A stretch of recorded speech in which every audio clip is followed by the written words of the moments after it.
Hello, Opening Pathways viewers. It's Tom LeNoble. Great to be with you again. And today I have a great guest again. I have Arshavir Blackwell with me, and he is a principal of his own consulting company, and it's a deep background in development and software. And I'm real interested for you to meet him and hear about him today. So, Arshavir, welcome to Opening Pathways. Thank you very much. I'm very happy to be here. I'm glad you're here. So, what I'd like to get started is I'd love for you to tell the viewers a little bit about you and the company, but most importantly, as you're doing it, I would love for you to share what sparked your idea to start it. Well, those are all great questions. I've really been interested in computers forever, like since I was a little kid. And, I was the geeky kid that watched Star Trek and liked the computers and the androids and Space 1999 and all of those shows.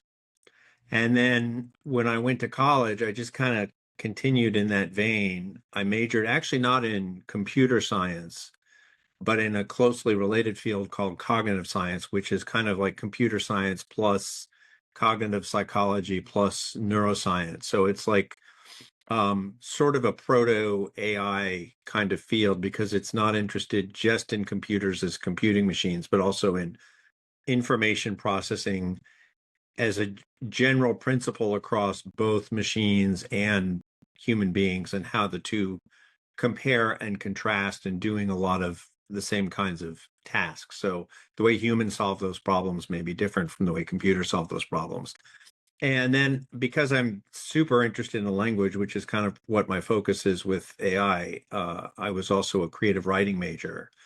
And then from that, I got into graduate school and basically did a lot more of the same thing. I was really fortunate to work with two pioneers in the field, Jeff Ellman and Elizabeth Bates, who were both sort of doing the kind of AI that you're seeing today, but like 30 and 40 years ago. And when I go back and read some of their papers now, I'm kind of stunned at how much of what we're seeing today, just in the past few years, really, was something that they were actually talking about in very much the same terms about human information processing and potentially computer information processing way, way, way back in the day. So it's really kind of amazing that back then, with not anywhere near the kinds of resources, the computing, the algorithms, the knowledge that we have now,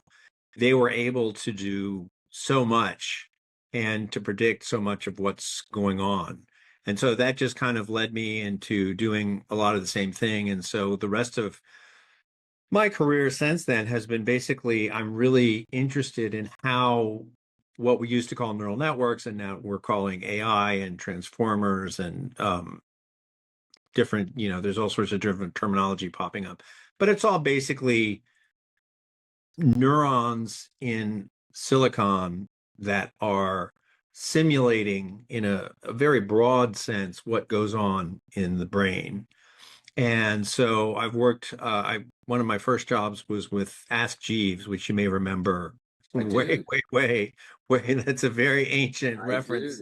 Sad to say at this point, but we were one of the first to do a lot of this stuff as far as question answering systems online. And you could go, for those people who aren't aware of what Ask Jeeves was, it was basically a question answering system online like 25 years ago.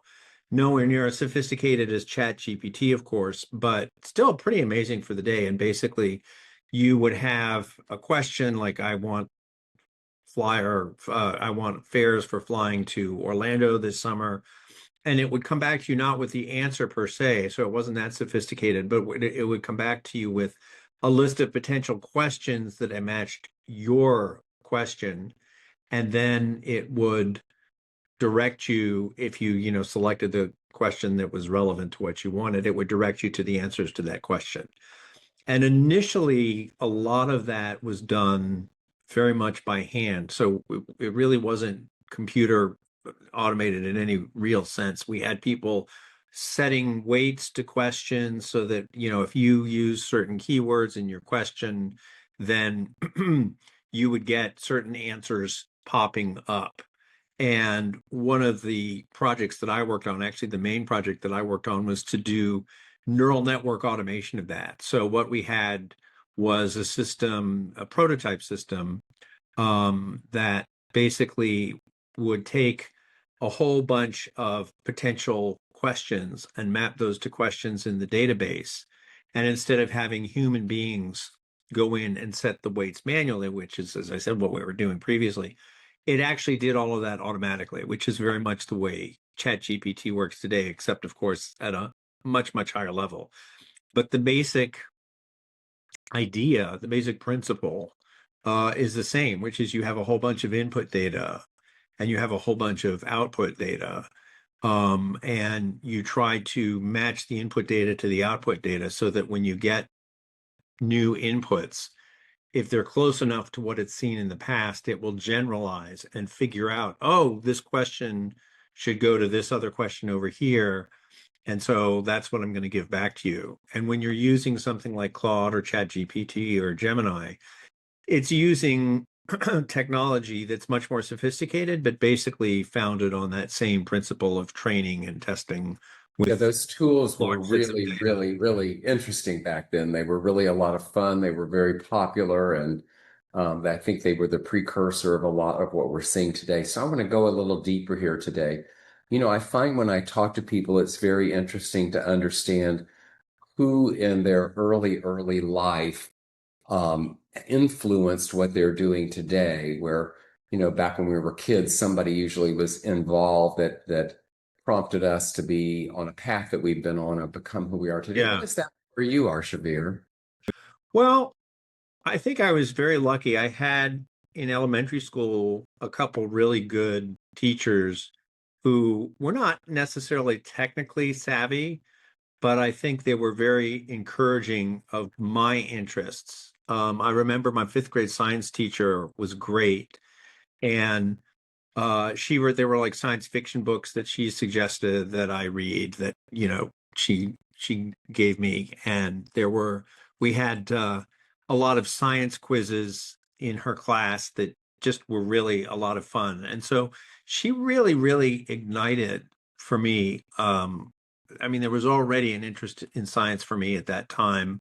But I think she noticed that sort of spark in me and ignited it even further. And Mrs. Houghton, if she's out there, hello, I hope you're doing well. This was a while ago. And then I was very fortunate in high school to have a couple really, really, also really, really great teachers. One was my first and second year English teacher, and she just really was very encouraging about all the sort of weird pathways that I wanted to go as far as writing. And I would write these essays, and sometimes they made sense and sometimes they didn't make sense. But she was always very encouraging of me to be experimental and different in what I wrote. And I think that that has probably contributed a lot to my love of language today and my love of writing today.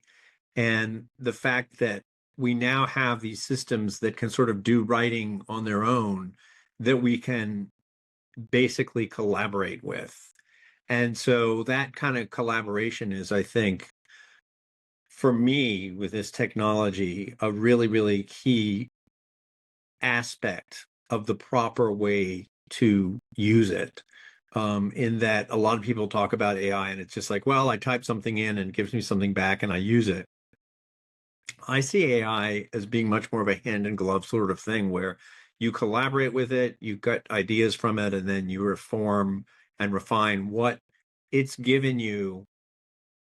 And then you take that and you give it back. And so it's a sort of a back and forth dance between you and the AI system. And I think that in some way, being allowed to sort of play around with language at that level so early on was one of the things that kind of brought me to having this kind of concept. Excellent. So tell me this, Arshavir, what personal values guide you in your day-to-day work? Well, I'm really, um, I feel very strongly about sort of what I guess coming from a scientific background, really heeding close to reality. So, and the way that sort of manifests itself is, for example, with AI, there's both a lot of hype about it, which I really don't tend to subscribe to, and there's also a lot of doom and negativity about it, which I also don't tend to subscribe to.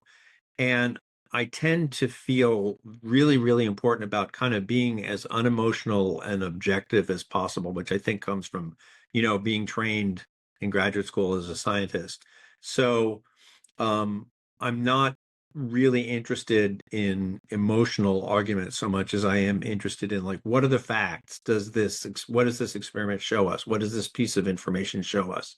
And if we're coming to a conclusion about something, let's try to be super grounded in our thinking and really stick to what we know to be actually true about the world and about, whatever it is we're making assumptions about, and not let our emotions overly color um, our decision-making process. And I think, unfortunately, that's gone by the wayside recently, especially for a lot of people. And I think that I'm seeing a lot of emotionality in the kinds of decisions that I'm seeing being made, just in general in our society, that I wish people would apply a little bit more rigor and objectivity and kind of honesty to reality.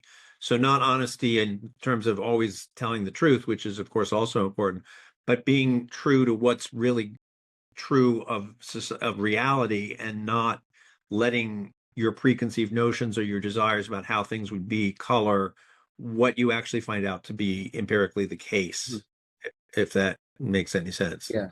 So we just went through a year that's a new year, and some things have changed, and some of Yeah. us, many of us, at least to think about what happened in our last year that we're either leaving behind or bringing forward. I'm curious about for you, what in life recently has asked you to slow down a bit, or has that happened to you? And what did you hear from it when it asked you to? Well, let me think about that. That's a good question. I think that I've consolidated a lot sort of mentally the past year, by which I mean I think that last year at this time, I had probably a lot less personal focus and a lot less focus in the projects I was working on. So I was kind of working on a little of this and a little of that, and things were kind of all over the place, and I wasn't really quite sure um, what direction I wanted to take in a lot of ways. And even just in the past few months, I've become much more focused on doing a couple things. I have a newsletter that I've started, which I think I may have shown you, um, called Inside the Black Box AI. And I've really gotten a lot of satisfaction out of writing about issues around understanding how AI works. So I've become much more focused on that one particular issue. But I think that that sort of going around and trying to figure out what I want to focus on and doing one thing and doing another, I think that that actually has a lot of value to it. I think that that's a process that you kind of have to go through to sort of calibrate and find what you really should be doing. And I think it's very tempting, as I found myself doing in the past, to sort of fall into a pattern of, well, this is what I do, so I'm just going to keep doing it. And whether it's a job or, a relationship or whatever, but just something where you don't really question anymore since it's working okay enough, whether it's something that you really want to continue doing. So I think even though last year there was quite a bit of confusion and lack of focus, I think in the end it was very good because it did allow me to kind of figure out what I really wanted to be doing and feel a lot more focused and productive, I think, than I was at this time last year. Good, good, good. So I'm curious, what risky decision have you had to make that paid off, and what was it that gave you the courage to act on it? Well, I think just working in the field I'm working in was very risky. And it doesn't seem risky now because everyone's talking about it. But when I started doing this back in graduate school, talking about neural nets, it was almost like you were studying witchcraft. I mean, a lot of people really, especially in the computer science field, thought that it really was a lot of hocus pocus and, maybe there was something to it, but it didn't really work very well. And I got a lot of pushback, not obviously from my advisors, because they were very both pro neural network, but from other people that I worked with when I was in grad school. And then when I was at Ask Jeeves too, it was very difficult actually, because there were some people that were really fascinated by the neural network approach that I was taking and that really wanted to see me succeed with that. And I really appreciated that. But there were also a lot of people that were very, very opposed to it. And for someone that, this was my first big job, I mean, that was really kind of a challenge because here I was, this guy just basically out of grad school, and these other people were saying, oh, this is a bunch of hocus pocus, and we don't want to go in that direction. And he doesn't really know what he's talking about. And somehow, despite all that, I always knew that this technology had a lot of potential and value to it. And it's really it was very gratifying because I actually was talking a couple months ago to one of the founders basically of Ask Jeeves. And he said, wow, looks like it turns out you were right all along. And I said, yep, I guess I was. And he had been one of my big supporters, but he had been aware that there were also people who were saying, oh, this is not an approach to language processing or language learning or anything you're doing with language that is actually going to provide us with anything real. And we want to do it this other completely different way that's much more symbolic and much more like a computer system. So I do think it was risky because, first of all, I could have been wrong and it could have been complete junk. But also it was risky because I had to really keep pushing back on people in a lot of companies I worked on, because obviously there were some people that supported it or else I wouldn't have been there. But there were also people that thought that they were either, skeptical of it or they just completely thought it wasn't something that was ever going to work and it was just a huge waste of time and money.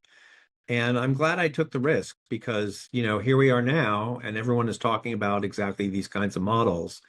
And, I just felt that they had so much power and so much potential that it had to be the case that eventually people were going to begin to really, in a much broader sense than 25 years ago, really pick up on what these things were capable of doing. And luckily I was right. Good.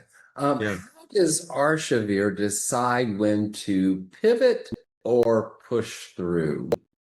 That is a very good question, and let me think about that. That's hard.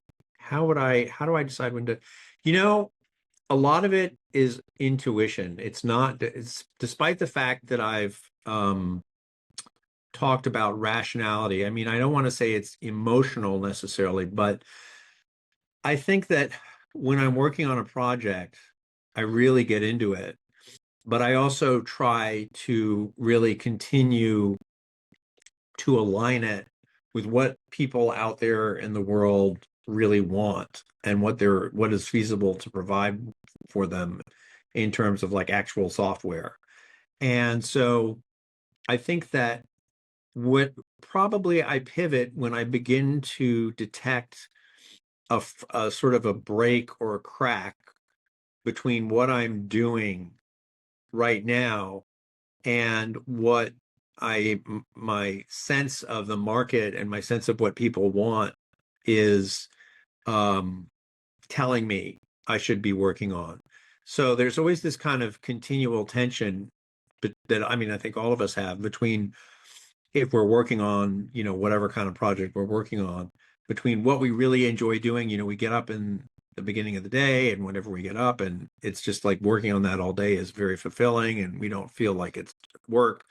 We feel like time just passes, um, versus doing something that may not fill those needs as well, but which we may feel are more likely to produce a usable, significant result at the end. And so for me, I guess once enough fissures appear between what I'm working on and kind of what I feel as though it is going to happen in terms of actually marketing something, I think that's when I begin to shift.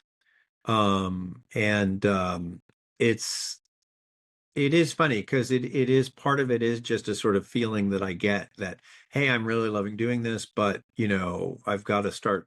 And it's something I think also that I creep up on. So I don't just like one day wake up and decide to pivot. It's something where I sort of send out little pseudopods and feelers to other kinds of projects and play a little around with them and then see how that feels. And then if that feels good, then I kind of iteratively work on doing that. And maybe at the end of, a month or so, I find that I pivoted to something new. Mhm. Interesting. So tell me this. I know in my career I've had a few mistakes that are Yeah. two or three or five, and some of them led to great success. Have you ever had a mistake that taught you more than any success you had? Well, I've had a lot of mistakes. I can tell you that. I don't know if how much they taught me. I think that probably looking back on um, the way I've interacted with people in the past in terms of, like my superiors and the heads of companies and my advisors and so forth. I think that uh, there are times when I should have been more proactive and not reactive.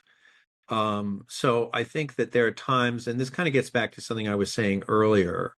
I think there are times when um, I was in a relatively comfortable situation professionally. I was going to work, enjoying what I was doing, getting paid, all those good things. But looking back on a lot of those, I think I was maybe not being honest with myself about whether or not those were really good places to be in terms of my longer term career. So, yes, this is working really great for me now, but do I really still want to be here 5 years from now? And if I'm still here 5 years from now, will my career have progressed or will I still be doing more of the same thing? And if I don't think my career will have progressed, then what am I still doing here? I should be pushing myself a little harder to go out and maybe find something new or different that's going to, and it's very hard. It's not great when you don't have a job and you're looking for a job, but at least you're motivated because you don't have a job. But when you already have a job, I found it can be very difficult because you're like, oh, well, I've got a job. So, sooner or later something will pop up. And you really, if you're seriously considering moving on to something else, I think you really need to apply yourself with the same level of energy as you would if you were looking for a job because you didn't have one. And so I think that I've gotten a lot more in tune with being, I guess you could say, assertive with the people that I interact with and assertive with the decisions that I make. So saying, yeah, this is not a bad situation. It's not that I hate it here, but I've been here for X amount of years and it doesn't really seem to be going anywhere. And even though I have job security, maybe it's time to think about, moving on to something that might be a little more Mhm. satisfying. And I Interesting. hope I hope I've learned that lesson. I don't know. Yeah, yeah, we I hope we learn I, from these I things. hope I learned that lesson. We hope we learn from these things. I agree with you, though. I've had to coach many people about um, looking for transition and what they're doing to thinking of it as you're not doing it just because you'd like to, you're doing it because you have to and give it the same amount of energy as a Yeah, full-time job flows through. exactly.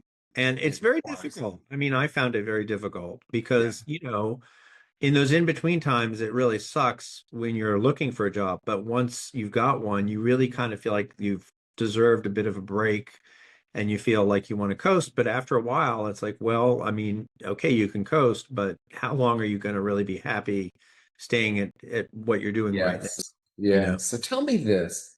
How do you recognize when fear is bringing information versus a stop sign? Oh, that's wow. So fear is something I feel a lot of, so it's not hard. That's definitely something I can relate to. I would say that, let me think about that for a second here. I would say that one thing about fear is there are certain kinds of fears, at least for me, that I found that are kind of recurring and that just kind of float there in your head. And I think that I've learned to sort of recognize when it's that kind of uh, recurrent, almost like heat off of wires, kind of fear. So it's like this is just an emergent phenomenon of something that's going on in your brain, and it's not really based in reality. And I think I've gotten much better. I think the thing about fear is it doesn't necessarily go away right away. You need to learn to tolerate it. And I think that's in a lot of what I've in my own, personal work, I've learned that the key is it's not going to go away. Your anxiety is not going to go away. Your fear is not going to go away. What you'll learn to do is to tolerate it better and to realize that it's okay and you can just kind of keep going on and eventually it'll sort of become less pronounced. And so I think that um, when I sense that it's that kind of like heat coming off of wires fear, if that makes any sense at all, I tend to be able to recognize that as not being genuine information. And I think that when I am able to look at something a little bit more rationally, and there still may be some visceral fear there, but it's more sort of, oh, this doesn't look like it's quite right. And I think for that, I find getting second or third opinions about something really helps to crystallize my thinking. So, if I'm looking over something and I feel like this just somehow doesn't seem right, but I'm not sure, um, I'll get a second or third opinion and see if whether what I'm reading in this is actually something that's really there, or if I'm just bringing my own bias to it. And I find that that usually works pretty well as a way of um, differentiating between the sort of fake fear that's just like your brain setting an alarm for no reason, and the real fear that's really not so much fear as concern about, hey, maybe you should stop and take a look at this and put the brakes on what you're doing or reconsider what you're doing or ask some more questions about what you're doing or something like that. So Hmm. I'd like to think that as I've gotten older, I've gotten better at being able to calibrate my emotions so that I can Hmm. tell the difference between real fear and just, sort of neurosis, basically. Yes, yes. Tell me this, what impact are you most proud of? But I want to know it personally, not professionally. Oh, well, I would say that I really value my relationship with my nieces and nephews. And I just saw not all of them, but some of them at Christmas time. And they've really all grown up to be like fabulous kinds of people, I think. And not that I take responsibility for that, of course, but I feel as though we have a really good relationship, and they're each different and they're each, wonderful in their own way. And I feel really good because, at various points they've had issues coming up in their lives that have been less than optimal. And I feel really good about being, not necessarily the central person in their lives because I'm the uncle over here living all the way across country, but as being someone that they always know they can count on, um, if they ever have problems, if there's something that, they want to get my perspective on, if, anything along those lines. And, I assume that's kind of what it's like when you have your own kids as well. And so I think in terms of personal, I don't know if I'd call it an achievement because it implies that I've done something great to, facilitate what great people they become. But it does feel very satisfying to be, in their lives and part of their lives in that way, I think. Yeah, I Very, love. very separate from professional, Yes, it anything. is. It's It like a is. total It's all family thing.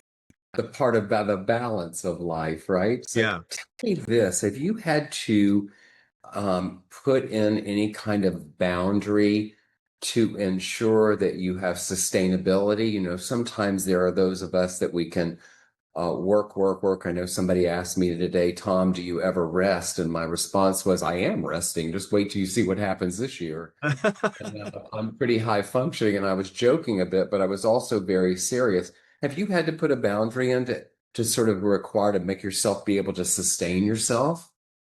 Yeah, that's something I actually spend a lot of time thinking about because I am kind of very much a workaholic, and there's always, you know, for what I do, there's always something you could be doing, right? You could be writing a paper, you could be reading a paper, or you could be uh, doing any one of, tons of things. So it's not like there's ever a go home at the end of the day because you're done with everything. So I have a hard time limiting myself in sticking just to my work. And that's something I really kind of struggle with and I'm trying to get better at. Exercise helps. I think I work out and I run. And so those are definitely things that help me to kind of break away from my brain being overactive. Yeah. Um, I'm unfortunately I'm not like I'm sort of social, but I'm not super social. I wouldn't call myself an introvert, but I think that when I look at people in social environments, there are times when I really enjoy it, but I get the sense that people get much more out of it than I do in general. And I think that, part of that is I'm kind of like, wow, I could be working on this or this or this right now, and I'm sitting here instead doing this, and it's not. So, and I think that sort of productivity compulsion, I guess you could call it, started in for me in grad school. I mean, I was a lot more relaxed in college and after college but grad school, for better or worse, if you're pursuing a scientific discipline, at least, I don't know about, other disciplines, but from in my experience, grad school, you just are constantly working and there is always something to do. And you kind of feel super obligated because you put so much effort into applying and getting there, and you've made so many sacrifices, and you're living basically on poverty wages and so if you're 3 years into a 5 or 6 year grad school program, you're really not going to risk anything to lose that. And so you're going to kind of be like, yeah, I really wanted to go and see the blooms in the country today, and that would have been wonderful, but I can't justify it. Or, yeah, I really wanted to go see that movie with my friends, and that would be great. But again, I've got this experiment that I'm working on, and I need to crunch some numbers, and I don't want that to get away from me. So, um, I think I'll probably always struggle with that. Um, you know, uh, Maybe if I were in an environment where there were people that were like dragging me away and saying, you have to stop. I lived in a fraternity, a co-ed fraternity. It wasn't the kind of fraternity you're thinking. It was very mellow, but that was really nice because there were always people around to kind of drag you out of yourself. We had this great little living room area and we would all just kind of hang out there. And at the time, I think there was a lot of guilt because we were procrastinating and we weren't doing what we were supposed to be doing. But looking back on it, I'm very happy that I had that experience because it was just so fun to sit around chatting with really interesting, smart people in college. Not necessarily about anything in particular, but sometimes about, very specific things in particular.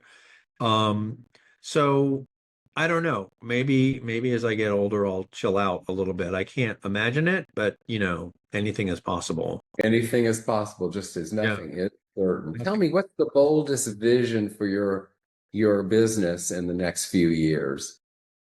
Well, I'm really interested in understanding how these AI systems that we are so incredibly reliant upon just after a few years of their being introduced. So it's just going to increase exponentially. I am very interested in understanding how it is that they actually do some of the really incredible things that they do. And they do some very incredible things. Now, they don't work the way human information processing works, um, but they still do some really amazing stuff. And I think a lot of people who use these systems just sort of peripherally and not, central to their lives, and it's just a tool for them, but they don't understand much of what's going on. They don't realize that the people that build these really don't understand how they work. And there's a whole field called mechanistic interpretability that is devoted to understanding better how it is these systems, these incredibly complicated, very, with literally like millions of different parameters, how these actually come to provide the end result answers that we've become used to that actually seem to make sense when you read them. And I would like to get much more involved in that, both in, let's say, companies that are working in that field, doing research in that field, maybe publishing in that field. But I also have very much always been super excited with the idea of how these systems can be used to help people in their day-to-day lives. So, like as products, basically. So the other kind of thing I would like to see in the next couple of years is some of the products that I'm working on right now. A lot of them are doing basically working with offline large language models. So instead of a frontier model like the big ones that everyone, ChatGPT and Claude, this is something that just resides on your computer and doesn't have to go out to the internet. And so the advantages of that are security, privacy, and better tunability. And I would love to work on getting more products out there that use that paradigm, because I think there are a lot of places where those features, in healthcare, in digital agencies, in law, that require a lot higher level of both tuning, but even more importantly, of security and of privacy than typing something. So you really don't want them typing your medical notes into ChatGPT and then having that information used somewhere else for training. And so I think that small local neural networks that are off the grid, so to speak, are going to be much bigger in the upcoming years as the models progress. And I think that I would love to see myself as much more, central to that story. Interesting. So tell me this. What's your hope for this wild, crazy world we're living in today? What's your biggest hope? My biggest hope is that we finally start paying attention to the real threat, I think, that climate change is to society. And I've felt this way for a very long time. I mean, I've done a lot of reading on the topic, and in some ways it's very kind of far afield from AI. But I'm really deeply concerned because I've looked at a lot of very intelligent think tanks and research paper projections on what our economy and what our countries, what the whole world is going to look like. And we're already seeing that in 2026, and I think it's only going to get worse. And what really scares me is that I don't see any evidence of there being any really significant efforts to lower our usage of oil and other, climate change related kinds of energy sources. Um, we just invaded Venezuela and we're going to take a whole bunch of their oil, which doesn't sound to me like, oh, I think we should cut down on our oil supply. And, um, there are a lot of interesting alternatives to oil, which I think are being explored, but not deeply enough. Um, and I'm just very sad because I think there's so much pressure on people to continue with the system the way it is, and there's so much economic pressure to continue with the system the way it is, that there's just not going to be the will to change things until it's too late. And some people think it really is already too late. And what I sort of how I think this might link up with AI actually is I think that AI and these kinds of technologies may be very helpful in solving what I think are going to be a slew of problems that are going to come up because of climate change, and also problems that could help to ameliorate climate change. So, for example, better battery technology so that, electric cars can go for 500 or 600 miles without a recharge, or fusion. And, maybe AI will help to solve that problem. Better and more efficient solar panels. I mean, the list of things that AI, I think, could help solve is really huge. And I think a large number of those are things that are related to some of the really negative impacts that are going to start hitting us or are already starting to hit us because of Yes. climate change. And so, I'm not super optimistic because I know how human nature is about, making changes in their lifestyle. But maybe AI will be the thing that turns the corner. I don't know. Maybe. Wouldn't that be a beautiful Um, thing? It would be a beautiful thing, and it would kind of, I think, require like a sea change in the way how we think as an entire planet, not just one, country. But stranger things have happened, right? Yes. I have one final question before we Yeah. close today. If your younger self, your much younger self, were watching this podcast we just recorded, what would you tell him?